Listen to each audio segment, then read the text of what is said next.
Hey there film fans, today I'm going to go slightly off track and talk to you about a Netflix original movie which is Special Correspondents starring Ricky Gervais. Okay, so I guess I had two vested interests in this. One, I'm a Ricky Gervais fan, I'm an Office fan, I tend to watch what he does. Secondly, I'm a reporter, it's about reporters, so obviously I want to see how true to life it is. Admittedly, I've never been a radio reporter from war-torn areas of the globe, so I can't really judge that. It's a kind of buddy comedy, so you've got Bana, who's the cool, handsome, supposedly reporter guy, and his sound guy played by Ricky Gervais, who's a bit more bumbling, has this nasty wife who's going to leave him, loves video games and geeky stuff, so is more sympathetic, as Gervais is kind of prone to playing that kind of sympathetic, lovable, geek weirdo.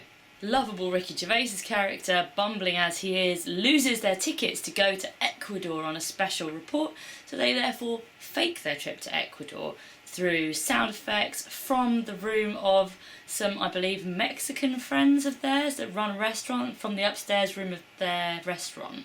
I did feel there was a good chemistry between the two leads, even though their parts were quite broadly played. I did laugh along. And generally I found I liked it perhaps a little bit more than the really low Rotten Tomatoes score would imply others have. It's really hard because everyone always wants more of The Office, and hopefully the Brent movie that's coming soon will provide that in abundance. But Ricky Gervais often gets criticised for not living up to that potential, but I mean he has had a lot of success since then with Extras and Derek. The plotline is a bit capery, and there is a slightly offensive scenario that plays out.